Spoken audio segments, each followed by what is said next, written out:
तो हे hello everyone, कैसे हैं आप सब लोग। Welcome in my YouTube channel अंदर ट्यूटोरियल्स, जिसके अंदर अपनी कर रहे हैं जनरल साइंस। और जनरल साइंस के अंदर हम पढ़ रहे हैं अपनी फिजिक्स, जो हमारी हेल्प करेगी यूपीएससी के exam CSC, CDS, NDA, CAP और साथ साथ जितने भी यूपीएससी हमारे एग्जाम लेती है, जैसे अभी सीएससी होने वाला, सीडीएस होने वाला और एनडीए होने वाले हैं, सभी एग्जाम अभी होने वाले हैं।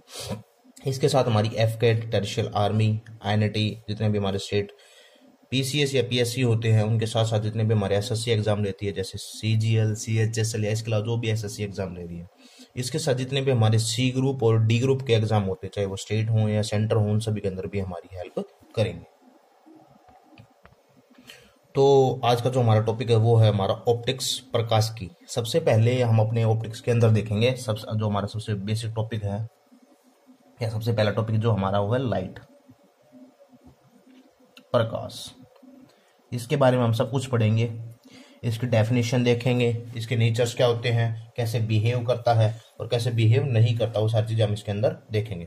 सबसे पहले तो इसकी एक डेफिनेशन देख लेते हैं कि लाइट की डेफिनेशन क्या होती है। जो हमारी लाइट है, light is a type of electromagnetic radiation that allow the human eye to see or make the object visible। Mainly हमें यहाँ क्या समझाता था कि भाई जो लाइट है हमारी, वो एक ऐसा इलेक्ट्रोमैग्नेटिक रेडिएशन है जिसके थ्रू कोई भी ह्यूमन बीइंग है, जो भी ह्यूमन बीइंग है, वो इजीली किसी भी ऑब्जेक्ट को देख लेता है, उसको विजिबल बनाती है लाइट। मेनली एक जो हमारी इलेक्ट्रोमैग्नेटिक नेचर है, ये लाइट का इलेक्ट्रोमैग्नेटिक नेचर है। और जो ह्यूमन आई जो वेवलेंथ देख पाती है, क्या बोला जाती है कि जो ये रेडिएशन है, इस रेडिएशन की कितनी वेवलेंथ है कि ह्यूमन आई इसको देख पाती है इजिली। जो ह्यूमन आई देख पाती है वो होती है 380 टू 750 निकोमीटर तक। ये होती है विजिबल टू ह्यूमन आई। जितनी वेवलेंथ क्या होगी visible to human eye. Mainly यहाँ क्या समझाना चाहते हैं हमें, समझाना चाहते हैं लाइट एक इलेक्ट्रोमैग्नेटिक रेडिएशन है जो ह्यूमन को अलो करती है कोई भी ऑब्जेक्ट को देखने में, उसको विजिबल बनाती है। और उसकी वेवलेंथ कितनी है, वेवलेंथ है 380 टू 750 निकोमीटर, जो ह्यूमन आई के विजिबल है। नेक्स्ट है कि सबसे पहले जो हमारी लाइट थी, अब इस पर थोड़ा साइंटिफिक आ जाते हैं। जो हमारे पहले लाइट थी, लाइट को सबसे पहले सिर्फ वेव नेचर माना जाता था कि भाई लाइट सिर्फ वेव रूप में ट्रेवल करती है, इसका सिर्फ एक ही नेचर है, वो है वेव। अब वेव माना जाता था, ये वेव एक्चुअलिटी होती क्या है कि एक डिस्टरबेंस इन ए रिलैक्स मीडियम, इन ए रिलैक्स मीडियम, तभी तो तरंग बनेगी कोई भी।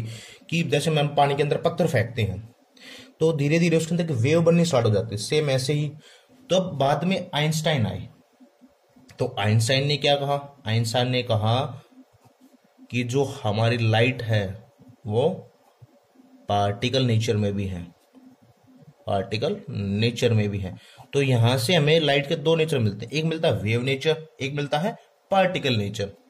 Light have dual nature. कई बार क्वेश्चन पूछा जाता है कि लाइट के कितने नेचर होते हैं, तो हम क्या लिखते हैं, light have dual nature. Light के दो नेचर होते हैं। अब देखते हैं सबसे पहले कि भाई वेव नेचर ये किस वजह से होता है। एक होता है पोलराइजेशन। क्या होता है, पोलराइजेशन और डिफ्रैक्शन।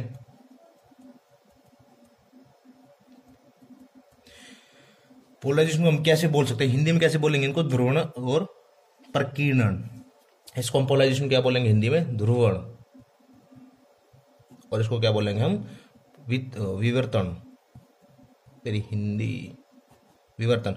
अब एक्चुअली पोलराइजेशन हमारी होती क्या है, एक सिंपली भाषा में अगर मैं पोलराइजेशन को समझना चाहूँ तो पोलराइजेशन को हम ऐसे बोलेंगे कि जो हमारी लाइट है वो एक डायरेक्शन में ही जा रही है, लाइट को एक डायरेक्शन में ले जाना, हम ऐसे बोल सकते हैं इसको, पोलराइजेशन को, लाइट को एक डायरेक्शन में ले जाना, सिंपल, सीधी सिंपली एक डायरेक्शन में जाएगी लाइट, ये होता है हमारा पोलराइजेशन। अब डिफ्रैक्शन क्या होगा? डिफ्रैक्शन होगा हमारे लाइट जो है, लाइट के बैंड होने का नेचर, कि लाइट बैंड हो रही है धीरे धीरे किसी ऑब्जेक्ट में जब वो एंटर कर रही है। जैसे ये पानी का भरा एक ऑब्जेक्ट था, जार था, तो इसके अंदर जैसे हमारी लाइट हुई तो इसका जो नॉर्मल पाथ तो ऐसे आने वाला था, लेकिन अपने पाथ से डिफ्रैक्ट हो जाती है वो थोड़ा बहुत, तो इसको हम बोलते हैं वेव नेचर।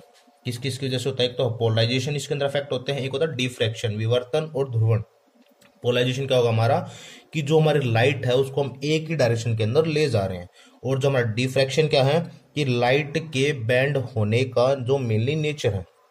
सेकंड जो है इसके अंदर वो है हमारा पार्टिकल नेचर। अब पार्टिकल, इसके अंदर क्या क्या चीजें होती हैं? इसके अंदर दो चीजें पढ़ेंगे, एक तो है photo electric effect, photo electric effect, एक चीज हम देखेंगे इसके अंदर कॉम्पटन इफेक्ट। अब जो हमारा फोटो इलेक्ट्रिक इफेक्ट क्या है? फोटो इलेक्ट्रिक इफेक्ट को हम क्या समझ सकते हैं, कि मान लेते हैं हमारे पास कोई मेटल है, मेटल पर कोई लाइट गिरी, मेटल पर कोई लाइट गिरी, और उस मेटल पर जैसे ही लाइट गिरी तो जो उसके इलेक्ट्रॉन थे, वहां के जो इलेक्ट्रॉन थे, उस इलेक्ट्रॉन में कोई मूवमेंट हुई, उन इलेक्ट्रॉन में क्या हुई? कोई मूवमेंट हुई, वह उनमें से कोई इलेक्ट्रॉन बाहर निकल गया, इलेक्ट्रॉन बाहर निकल गया। मेनली जैसे समझ सकते हैं इसको, मैं स्कूल के अंदर बहुत सारे बच्चे लाइन के अंदर चल रहे हैं और एकदम से वहां पे एक धक्का मारे हम किसी चीज को, तो उसमें से कुछ एक बच्चा बाहर हो गया, तो इसको हम ऐसे समझ सकते हैं कि मेटल पर हमने जब लाइट मारी एक वेव पार्टिकल में, तो उसमें से एक पार्टिकल बाहर हो गया, तो हम इसको क्या कहेंगे? फोटो इलेक्ट्रिक इफेक्ट हम इसको कहेंगे। सेकंड क्या है? Compton effect. कॉम्पटन क्या है, कि जब हमारे पार्टिकल्स जो होते हैं, और वो पार्टिकल जब पार्टिकल से किसी पार्टिकल, कोई पार्टिकल किसी पार्टिकल से टकराने पर, पार्टिकल के पार्टिकल से टकराने पर उनकी वेवलेंथ में जो चेंज होगा, उनकी उनकी वेवलेंथ में जो चेंज होगा, हम इसको ऐसे समझ सकते हैं। मीन्स क्या समझाना चाहते हैं कॉम्पटन इफेक्ट के अंदर, कि जब कोई पार्टिकल था, जो वो पार्टिकल आपस में टकराए, दो पार्टिकल आपस में टकराए, सेम नेचर के थे, और जैसे ही वो आपस में टकराए और उनकी वेवलेंथ में कुछ चेंज हो गया, तो उसको हम क्या कहेंगे? अंदर अब हम लाइट के अंदर कुछ चीजें और देख लेते हैं कि लाइट क्या क्या चीजें करती है। लाइट के कुछ अफेक्ट देख लेते हैं, लाइट के कुछ अफेक्ट देख लेते हैं। जैसे हमारा रिफ्लेक्शन करती है, परावर्तन, हमारी रिफ्लेक्शन होता है। सेकंड, अपवर्तन कर रही है,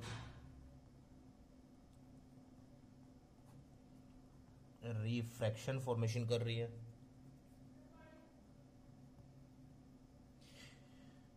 या पूर्ण आंतरिक परिवर्तन, परावर्तन कर रही है, पूर्ण आंतरिक परावर्तन फॉर्मेशन कर रही है, टोटल इंटरनल रिफ्लेक्शन। बहुत सारे क्वेश्चन से पूछा जाता है कि what is TIR, TIR, TIR बहुत बार आपसे पूछा गया होगा किसी क्वेश्चन के अंदर, या दिया गया होगा कि इस इमेज की टीआईआर ये है और अलग कोई वैल्यू आपको फाउंड करने के लिए दे दी गई होगी। सबने सुना होगा थोड़ा बहुत इसके बारे में। इंद्रधनुष, इंद्रधनुष सबने देखा भी होगा। रेनबो फॉर्मेशन या प्रकीर्णन, क्या बोलेंगे हम? प्रकीर्णन, स्कैटरिंग।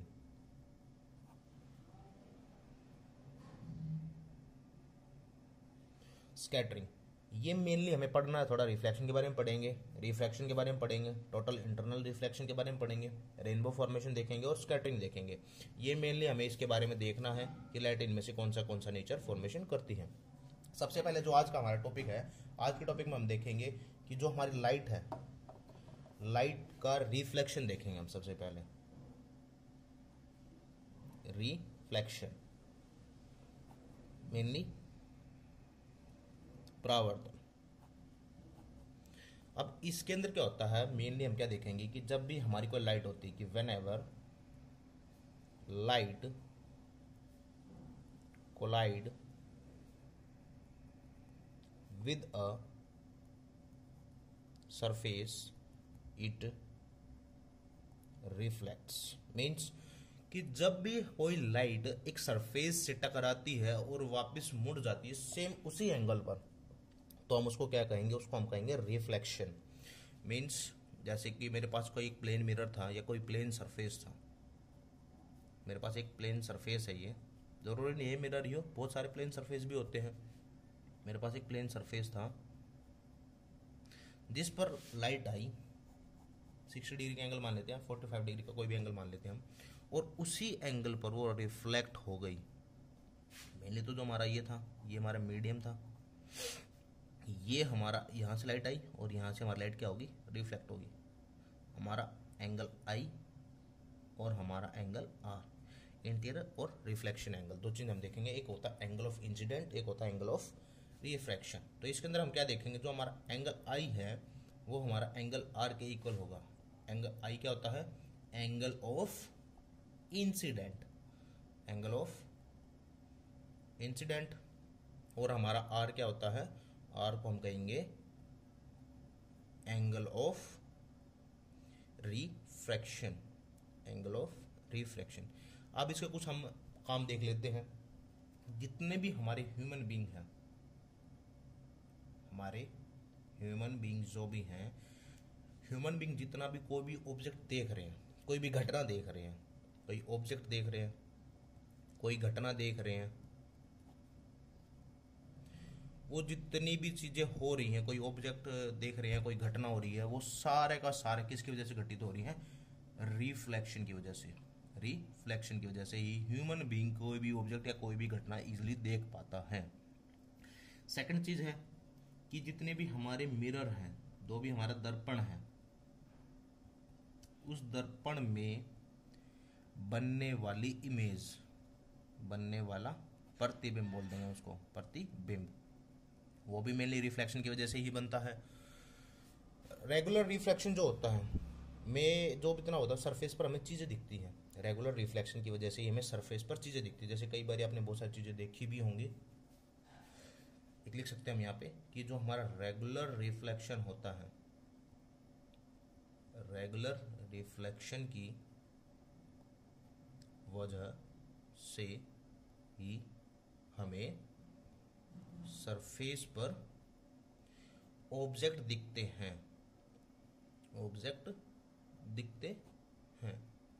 तो ये था हमारा रिफ्लेक्शन। थोड़ा और देखेंगे इसके बारे में, रिफ्लेक्शन एक्चुअली क्या होता है, कैसे वर्क, अभी तो उसके चीजें देखेंगे हम कि कैसे इमेज फॉर्मेशन होती हैं।